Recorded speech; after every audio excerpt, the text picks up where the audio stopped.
My daughter-in-law threw my life onto the front lawn before I even realized I had already been erased from my own home. I remember the exact angle of the late afternoon sun that day, how it hit the driveway at just the right slant to make everything look softer than it was, almost forgiving, as if the world itself didn't want to acknowledge what was happening in front of me. My car rolled to a stop slower than usual, my hand still resting on the steering wheel long after the engine had gone quiet, because something didn't look right. First, it didn't register as mine. Pile of things on the grass. Cardboard boxes half open. A coat draped over a plastic bin. It could have belonged to anyone. But then I saw the pale blue ceramic teapot with the small crack near the handle, the one my mother had given me in 1978, and I knew. I stepped out of the car carefully, closing the door without a sound, like I was afraid any sudden movement might make the scene collapse or worse, confirm it. The air smelled like freshly cut grass and something else, something faintly sour, like things that had been left outside too long. My shoes pressed softly against the gravel as I walked closer, my eyes scanning the details one by one, trying to make sense of it all without letting the full truth settle in at once. There was my winter coat, folded wrong, sleeves twisted in a way I would never leave them. There was the photo album I kept on the top shelf of the hallway closet, the one with Nathan's childhood pictures, its cover bent backward like it had been handled without care. A small box of letters had spilled open, envelopes scattered, some of them damp at the corners. I bent down slowly, picking one up between my fingers, recognizing my late husband's handwriting instantly, the way his always leaned just slightly to the right. For a moment I just stood there holding it, not opening it, not moving, just feeling the weight of it in my hand. "Oh, you're back earlier than I expected." Chloe's voice came from the porch, light and almost casual, as if she had simply rearranged a few things inside the house. I turned my head and saw her standing there, one hand resting on the doorframe, her posture relaxed, her expression composed in that way she had perfected over the years, polite enough to pass, distant enough to keep control. She didn't look angry. She didn't look nervous. She looked certain. Behind her, the front door was wide open, and I could see inside just enough to notice the empty space where my side table used to be. "I thought it would be easier if your things were already out here," she continued, stepping down one step, her tone measured, almost helpful. "You know, less stress for everyone." I glanced past her just briefly, and that's when I saw Nathan. He was standing in the hallway, partially obscured by the wall, his shoulders slightly hunched, his eyes not quite meeting mine. He didn't say anything. He didn't move forward. He just stood there, like a man waiting for a moment to pass that he had already decided not to interfere with. I felt something shift inside me then. Not loudly, not dramatically, but in a quiet, precise way, like a lock turning deep inside a door I didn't even realize had been closed. I looked back down at the lawn, at the pieces of my life arranged in a way that made them look small, temporary, disposable. The sweater I used to wear on cold mornings. The framed picture of my husband and me on our 25th anniversary. A pair of reading glasses tucked awkwardly inside a box that clearly wasn't meant for them. None of it was broken. None of it was destroyed. It was simply removed, as if I had never really belonged to the house they came from. Chloe folded her arms lightly, watching me with a kind of patient expectation, as though she was waiting for a reaction she had already rehearsed responses to. Maybe she thought I would argue. Maybe she thought I would cry. Maybe she thought I would ask Nathan why. But I didn't do any of those things. I bent down again, this time picking up the blue teapot, running my fingers gently along the crack, feeling its familiar imperfection beneath my skin. I held it carefully, as if it were still sitting safely on my kitchen shelf instead of resting in the middle of the yard. Then I straightened up and looked at her. Really looked at her, not as my daughter-in-law, not as part of my family, but as someone who had just made a decision she believed she could not be undone. "I see," I said quietly, my voice steady, almost neutral, and for a brief second, something flickered across her face, something small and uncertain, like she had expected more resistance, more noise. But I gave her none. I turned away from the house without another word, walked back to my car, and placed the teapot carefully on the passenger seat. I didn't rush. I didn't hesitate. I simply moved with the kind of calm that comes when something becomes unmistakably clear. In the rearview mirror I could still see the lawn, the boxes, the open door, and Chloe standing there, watching me leave as if she had just finished clearing out a space that no longer needed to exist. I let her believe that. I let both of them believe that. Because the truth was, that was the moment I stopped trying to hold on to what they were willing to throw away, and started remembering exactly what still belonged to me. I did not go far that evening, only 3 blocks down to the small parking lot behind the old grocery store that had closed years ago, the kind of place no one paid attention to anymore. And I sat there with the engine off, my hands folded in my lap, staring straight ahead as if the answers might appear somewhere on the cracked pavement in front of me. The teapot rested on the passenger seat exactly where I had placed it, steady despite the uneven surface, as though it understood something I was only beginning to accept. I did not cry. Not because I was strong, but because the moment had passed beyond tears. There is a kind of hurt that is too precise for that, too clean. I reached for my phone after a while, not to call Nathan, not to ask Chloe anything, but simply to check the time, as if confirming that the day was still moving forward even though my place in it had quietly shifted. It was 4:17 in the afternoon. At 4:17 I had still believed I was coming home. By 4:32, I understood that home had already been redefined without me. I sat there until the light began to fade, until the shadows stretched long across the empty lot, and in that silence, something began to rearrange itself inside my mind, not loudly, not urgently, but with a slow and deliberate clarity. This had not started today. That was the first truth that settled in. Today was simply the moment it became visible.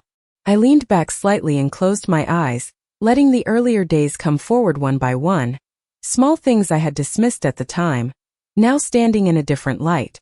The way Chloe had begun referring to the house as our place in conversations with her friends, even when I was standing right there.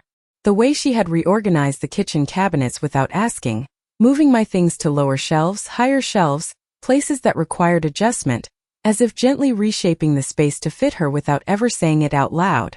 The way Nathan had stopped correcting her, had stopped saying Mom's house, and instead stayed quiet, letting the language shift on its own. I remembered the morning 2 weeks ago when I had opened the hallway closet and found my winter coats pushed to the back, replaced by new storage bins labeled in Chloe's neat handwriting. Seasonal. Donations. Miscellaneous. I had stood there for a moment, my hand resting on the door, feeling something off, but I had closed it again, telling myself it was nothing, that families adjust, that sharing space requires compromise. Now, sitting in that car, I understood it differently. It had never been about sharing. It had been about replacing. Another memory surfaced, quieter but sharper. 3 nights ago, I had walked into the living room to find Chloe measuring the wall where my photographs hung. She had smiled when she saw me, her tone light, explaining that she was thinking of adding shelves, maybe something more modern. I had nodded, even offered to help, but she had said, "Oh, we will handle it," with a small emphasis on the word we that I had not questioned at the time. Nathan had been there too, sitting on the couch, scrolling through his phone, not looking up, not adding anything, as if the conversation did not require his presence beyond occupying the space. I opened my eyes again and looked at the dashboard, at the familiar lines of the car I had driven for years, one of the few places that still felt entirely mine. It struck me then how quietly everything had been shifting, how the boundaries had been redrawn not with arguments or confrontations, but with small, consistent changes that I had allowed because I believed in patience, in understanding, in giving space. I had mistaken silence for peace. I had mistaken accommodation for kindness, and they had mistaken both for permission.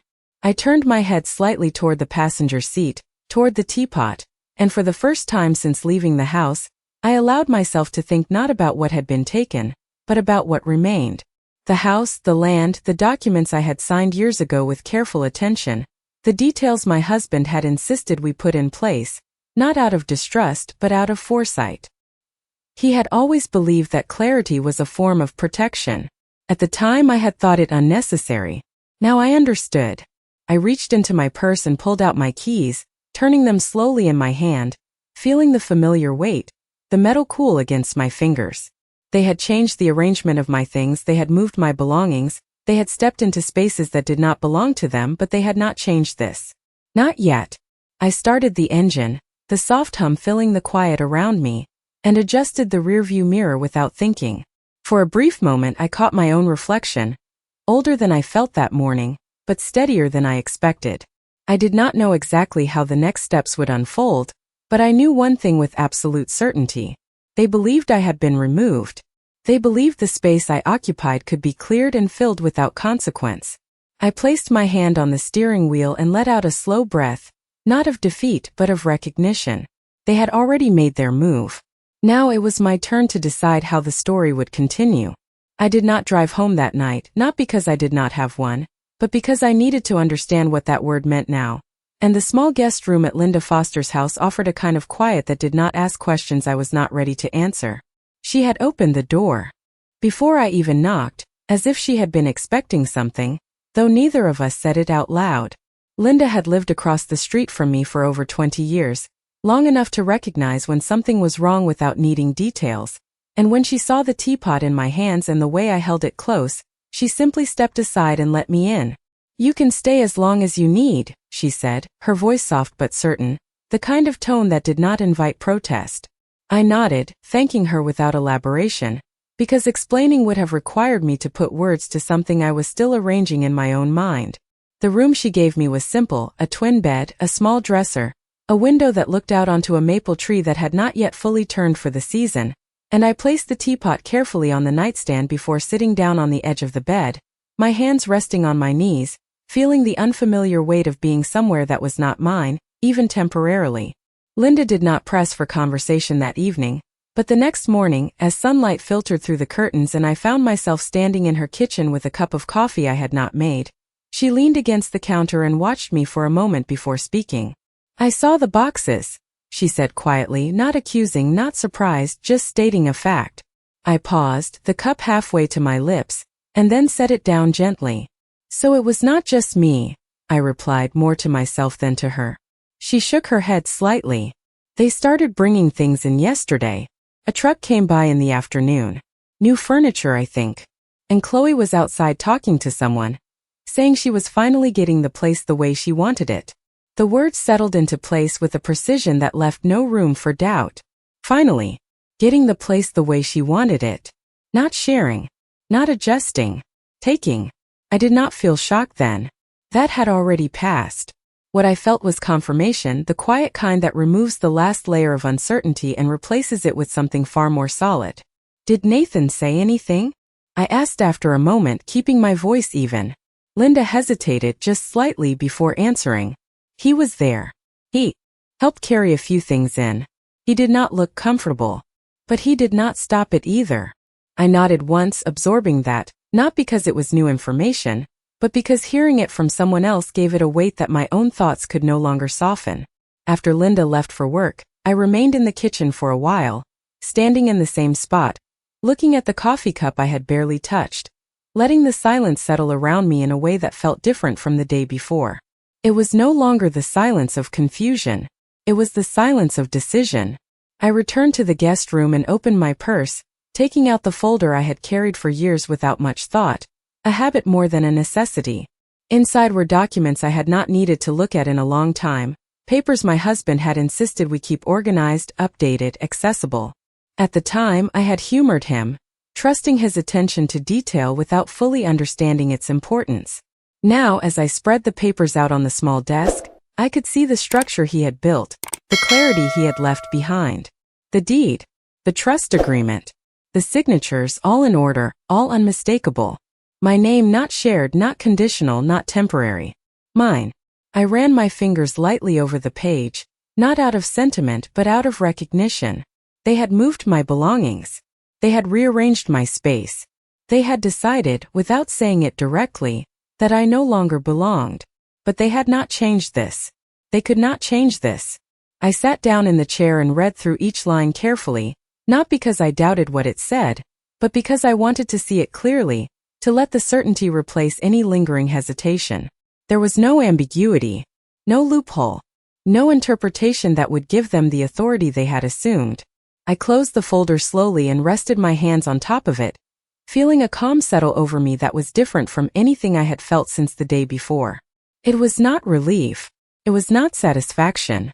It was alignment, the quiet understanding that the next steps were not about reclaiming something lost, but about correcting something that had been allowed to drift too far out of place.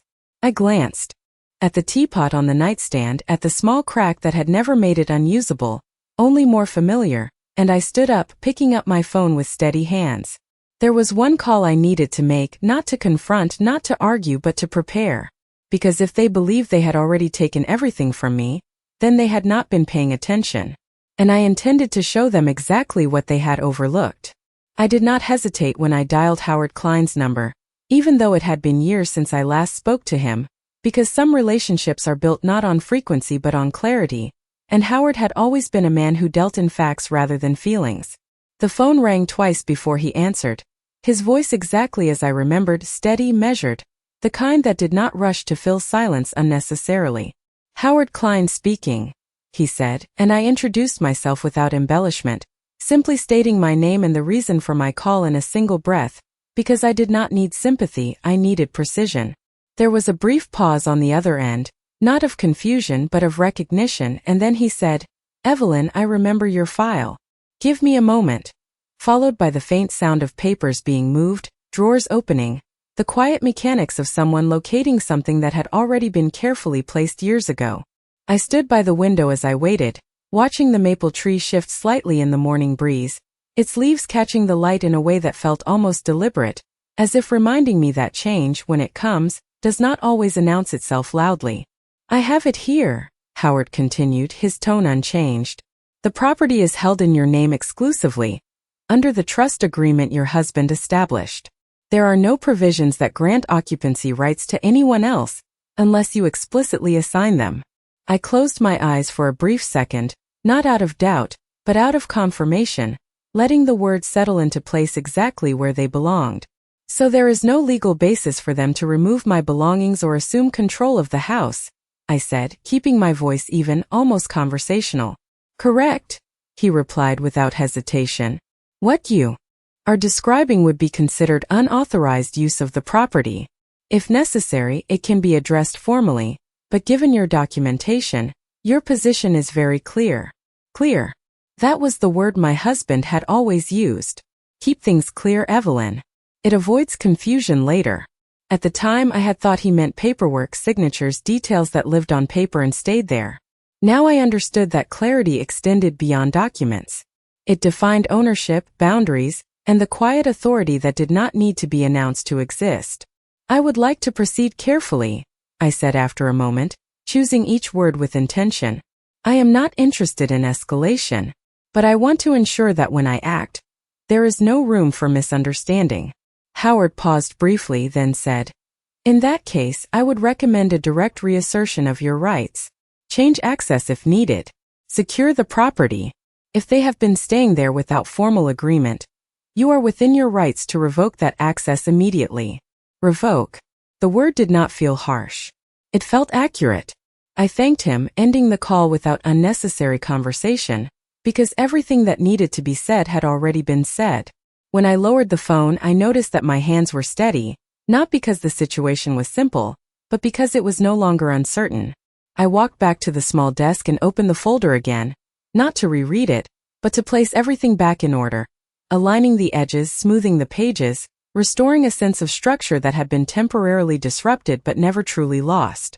Each document slid back into place with quiet precision, a reminder that while my belongings had been scattered, the foundation they rested on remained intact. Later that afternoon, Linda returned home and found me sitting at the kitchen table, the folder closed in front of me, my posture straighter than it had been the day before. She studied my face for a moment before asking, "Have you decided what you are going to do?" I met her gaze calmly, not with defiance, not with anger, but with something more contained. "Yes," I said simply. She nodded, as if that was all she needed to hear then. Poured herself a cup of coffee and sat across from me without pressing further. That was the kind of support that mattered, the kind that did not interfere with the shape of a decision once it had been made. I spent the rest of the evening quietly, not pacing, not rehearsing conversations, but allowing the plan to settle into place without forcing it. Timing would matter. Not for drama, not for effect, but for clarity. They had chosen a moment to act, believing it gave them advantage. I would choose mine with the same care, but for a different reason. Not to take something that was not mine, but to restore what had always been. As the night grew still and the house around me fell into a gentle silence, I found myself thinking not about confrontation, but about return. Not the kind that asks permission, but the kind that does not need it. And for the first time since I saw my life laid out on the lawn, I understood that I was not preparing to go back to what had been. I was preparing to step into what had never actually been taken from me in the first place. I woke up earlier than usual the next morning, not because I had somewhere to be, but because my mind had already moved ahead of the day, quietly organizing what needed to happen without urgency or hesitation. The house was still silent, Linda had not come down yet, and for a few moments I simply sat at the edge of the bed, looking at the teapot on the nightstand, the same small crack catching the soft morning light, unchanged, unbothered by where it had been placed the day before. I reached for it, not to use it, but to hold it, feeling its familiar weight in my hands, grounding in a way that did not require explanation.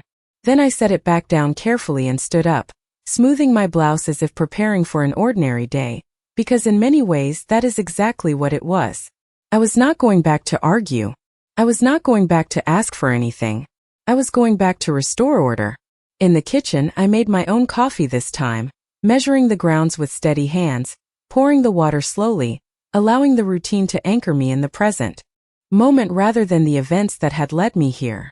Linda appeared a few minutes later, her expression soft but observant, the kind that took in details without making them heavy. "You are heading out," she said, not as a question. I nodded once. "Yes." She studied me for a second, then gave a small, understanding smile.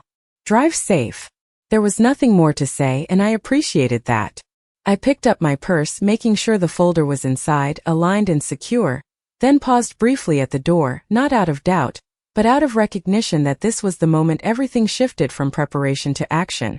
The drive back felt shorter than it should have, the familiar streets unfolding in front of me with a quiet sense of inevitability, as if they had always been leading back to this point.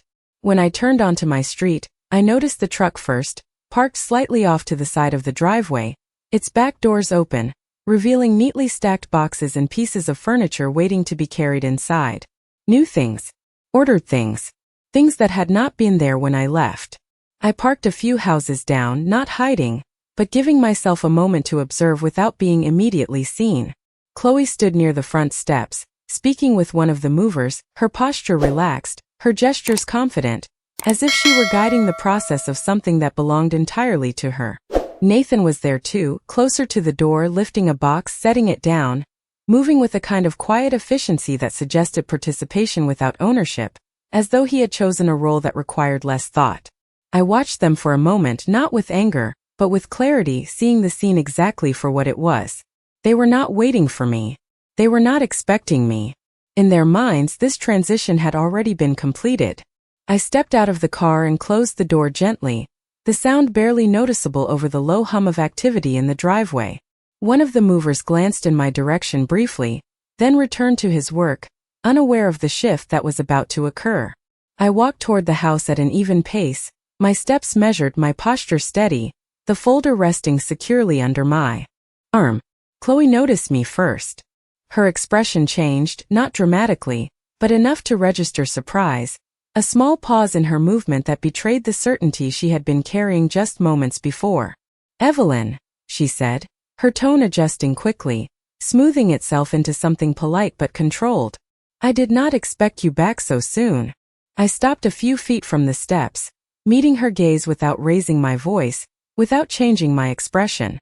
"I imagine there are quite a few things you did not expect," I replied calmly.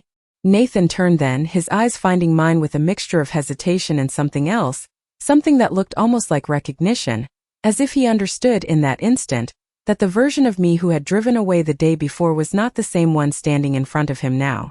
I did not address him immediately. There would be time for that later, or perhaps there would not, and that would be its own answer.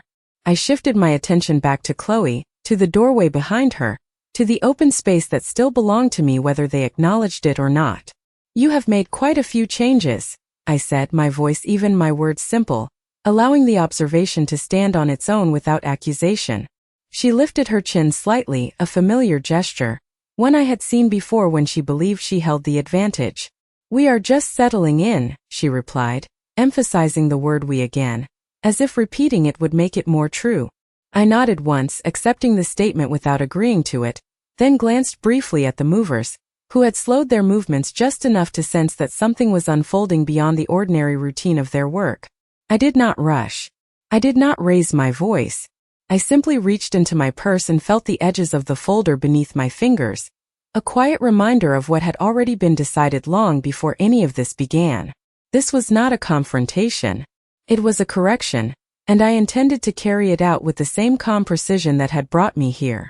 I let the silence sit between us for a moment longer than most people would have been comfortable with, not to create tension, but to allow the reality of the situation to settle without interruption, because once something is clearly seen, it cannot be unseen. Chloe shifted her weight slightly, her confidence still present but no longer as effortless as it had been when I first arrived, and Nathan took a small step forward, as if preparing to say something, then stopped, his uncertainty visible in the way his hands hovered at his sides without purpose. I did not look at him yet. Instead, I reached into my purse and pulled out the folder, holding it with both hands, not as a weapon but as a fact. "Before anything else continues," I said calmly, my voice steady and measured, "we need to be clear about something." The word clear seemed to hang in the air for a second, familiar and firm, carrying more weight than volume ever could. Chloe folded her arms, a subtle defensive gesture, though her expression remained composed. "I think things are already pretty clear," she replied, her tone polite but edged with something sharper beneath the surface. I nodded slightly, acknowledging her words without agreeing to them, then opened the folder and removed a single document, holding it where both of them could see it without stepping closer. "This property," I said, not raising my voice, "is held solely in my name under a trust that has not been altered." Nathan's eyes moved to the paper, then back to my face, something shifting behind them as the meaning began to settle in. Chloe did not move at first, her gaze fixed, her expression tightening almost imperceptibly. "That does not change the fact that we live here," she said after a moment, choosing her words carefully, as though testing their strength as she spoke them. "You have been staying here," I corrected gently, not interrupting, not contradicting with force, simply placing the words where they belonged. "There is a difference."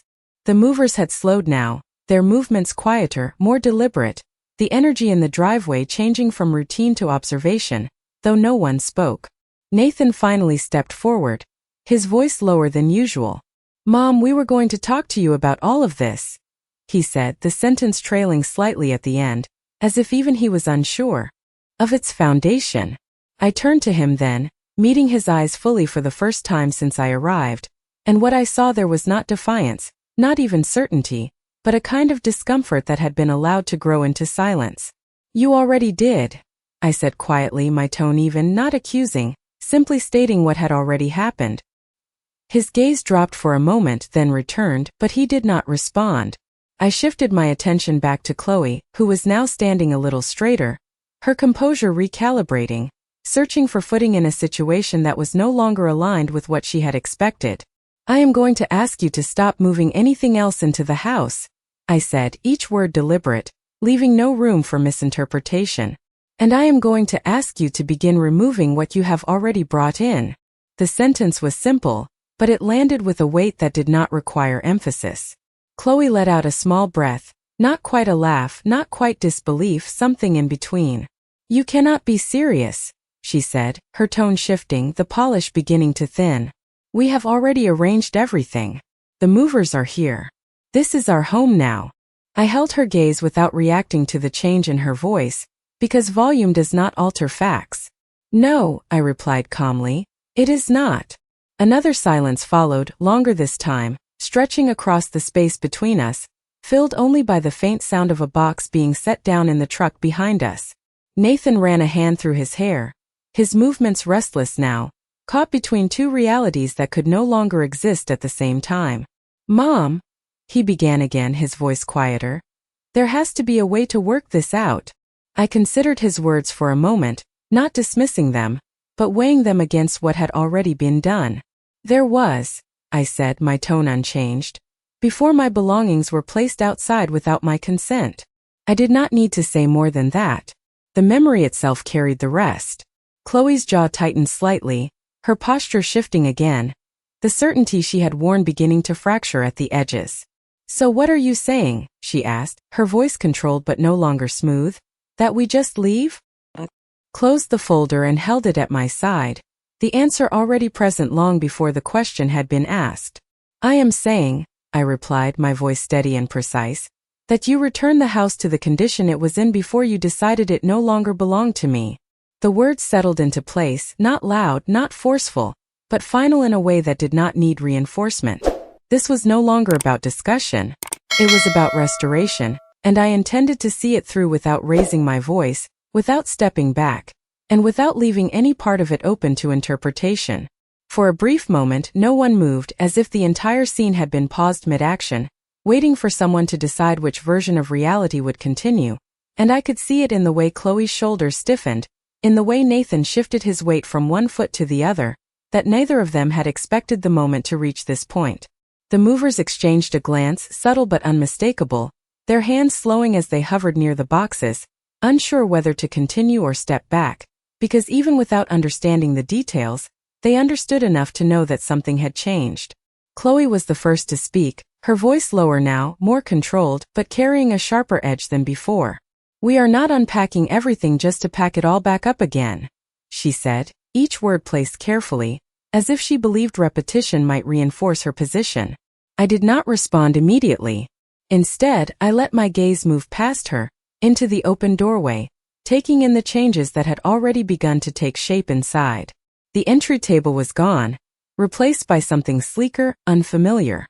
The framed photograph that used to sit by the stairs had disappeared, leaving a blank space on the wall that felt louder than anything else in the house. These were not just adjustments, they were erasures. "You should not have unpacked anything to begin with," I said finally, my voice even, not raised, not strained, simply aligned with the truth of what had already happened. Nathan exhaled slowly, running his hand along the back of his neck, a gesture I recognized from years ago, one he used when he was trying to navigate something he did not fully understand or did not want to confront. "Mom, please," he said, stepping closer, his tone softer now, almost careful. "Let us just talk about this inside." I looked at him for a moment, really looked at him, and for the first time I saw not just my son, but a man who had allowed silence to become a decision, who had mistaken absence of conflict for absence of consequence. "There is nothing to discuss inside," I replied calmly. "Everything that needed to be said has already been shown." Chloe let out a quiet breath, her patience thinning, her composure beginning to show strain in the small tightening of her jaw. "This is ridiculous," she said, her voice no longer as measured as before. "You left. You took your things. We assumed you were not coming back." I held her gaze steadily, not reacting to the shift in her tone, because volume does not change what is true. "I did not take my things," I said, each word clear and deliberate. "They were placed outside." The distinction mattered, and I could see in her expression that she understood it, even if she did not want to acknowledge it. Behind her, one of the movers set a box down more firmly than before, the sound echoing slightly against the open truck, a small, unintentional punctuation to the moment. Nathan looked between us, his uncertainty now more visible, his earlier hesitation giving way to something closer to concern. "Chloe," he said quietly, turning toward her, "maybe we should just pause for a second." She turned to him sharply, her eyes narrowing just enough to reveal the fracture beneath her control. "Pause for what?" she replied, her voice tight. "We have already started. We cannot just stop because she suddenly changed her mind." I watched them, not intervening because this was not my argument to carry. This was the result of decisions they had already made, now unfolding in a way they had not anticipated. Nathan hesitated, his gaze flickering back to me, then to the house, then back to Chloe, as if searching for a version of this moment that would allow him to avoid choosing. But there was no such version left. "This is her house," he said finally, the words quiet, almost reluctant, but undeniable once spoken. The effect was immediate, not dramatic but precise. Chloe's expression shifted, the certainty she had been holding on to loosening just slightly, enough to reveal the reality beneath it. "That is not what we agreed," she said, her voice lower now, less controlled, more exposed. "We talked about this.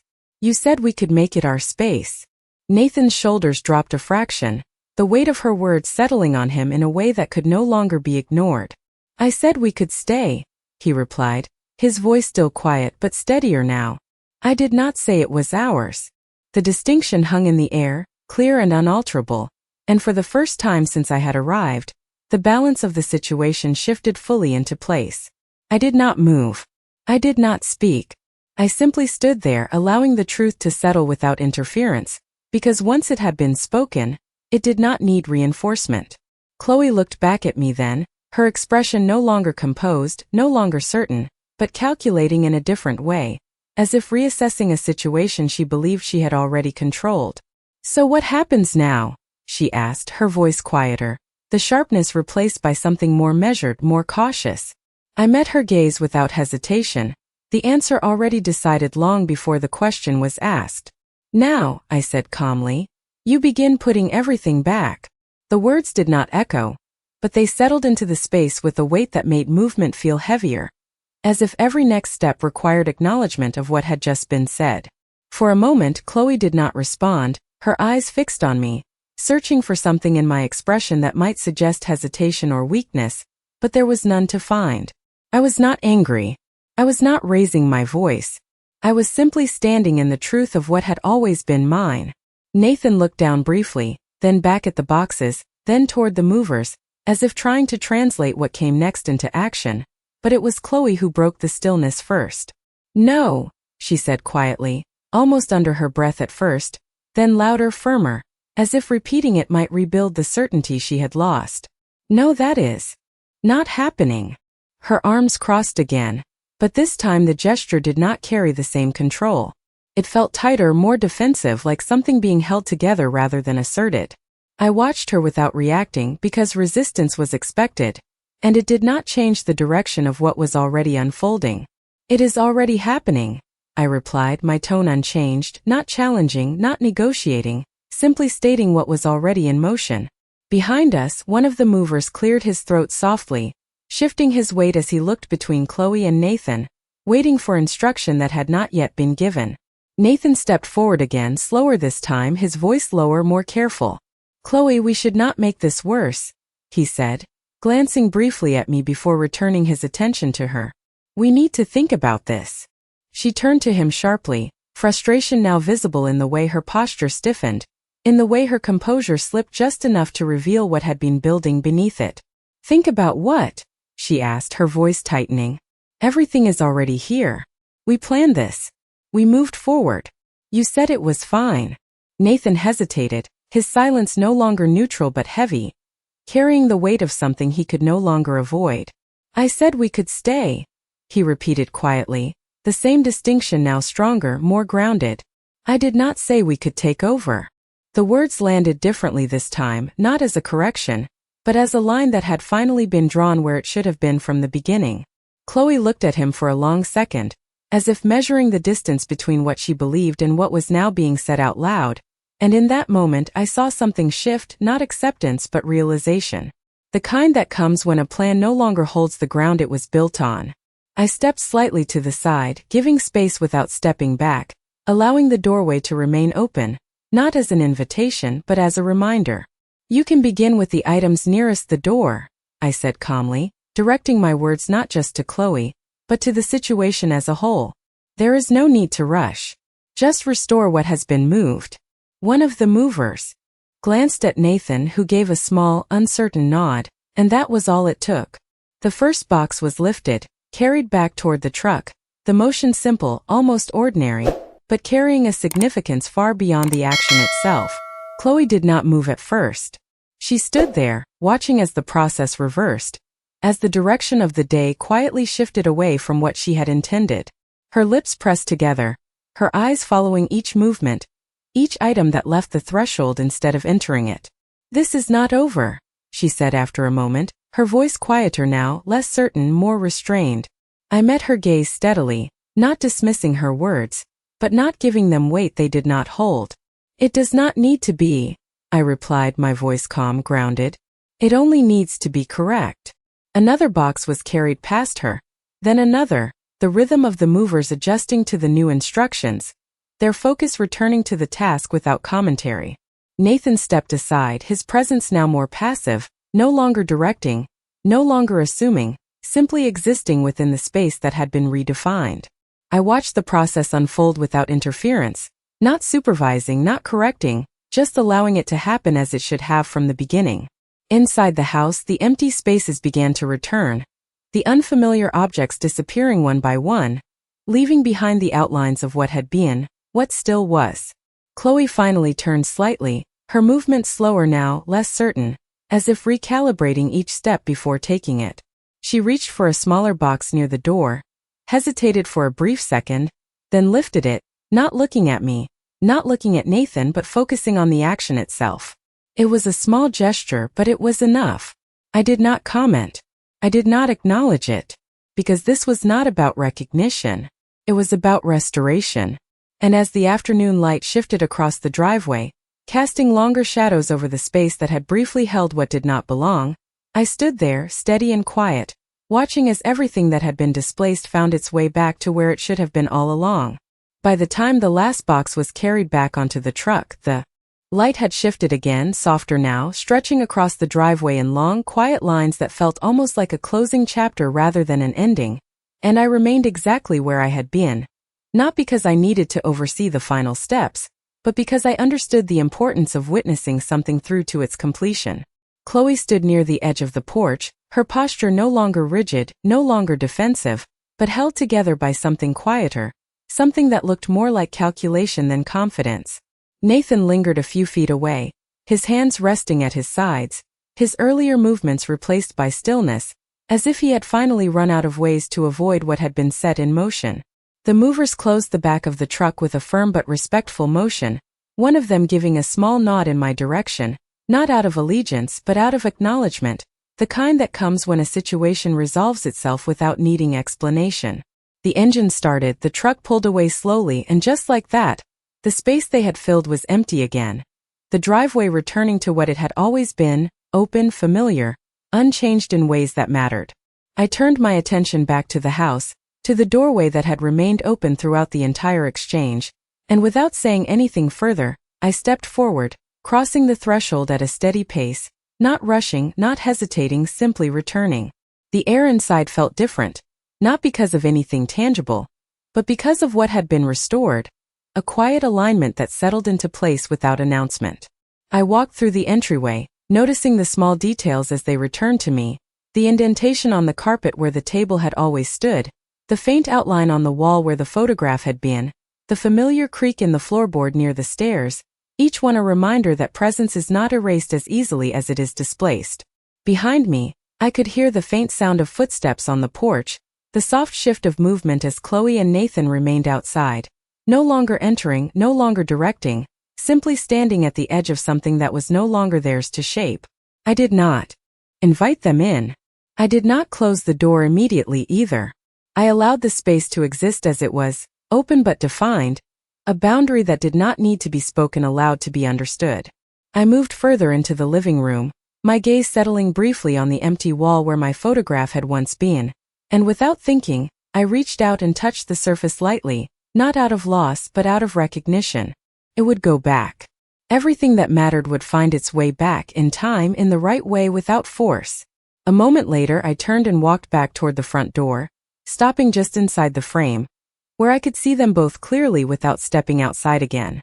Chloe met my gaze first, her expression no longer guarded in the same way, but not softened either, simply altered, as if she were standing in a space she had not prepared for. Nathan looked at me next, his eyes carrying something heavier now, something that resembled understanding, though it had come too late to prevent what had already happened. "You can collect the rest of your things from the porch," I said calmly, my voice even, not dismissive, not unkind, simply final in the way it needed to be. "After that, I would ask that you make arrangements elsewhere." The words did not rise, did not fall, they simply existed, clear and complete, leaving no room for interpretation. Nathan opened his mouth slightly, as if to respond, then closed it again, the absence of words speaking more honestly than anything he might have said. Chloe held my gaze for a moment longer, then looked away, her shoulders shifting just enough to signal that whatever certainty she had arrived with that morning no longer held. I stepped back then, not retreating but returning fully into the house, and with a quiet, deliberate motion, I reached for the door and closed it, the sound soft but unmistakable as it settled into place. I stood there for a moment after, my hand resting lightly against the wood, feeling the stillness on the other side, the absence of movement, the quiet that followed when something unresolved is finally brought into alignment. Then I turned, walking slowly through the house, each step measured, each room opening to me again not as something reclaimed, but as something that had never truly been lost. When I reached the kitchen, I paused, letting my hand rest on the counter, feeling its familiar surface beneath my fingertips, steady, unchanged. There was no need for anything more dramatic than that. No raised voices. No final words spoken in anger. Just the quiet understanding that some things do not need to be fought for loudly in order to be held firmly. And as the evening light began to settle through the windows, soft and steady, I allowed myself to stand in that silence, not as someone who had taken something back, but as someone who had simply refused to be removed.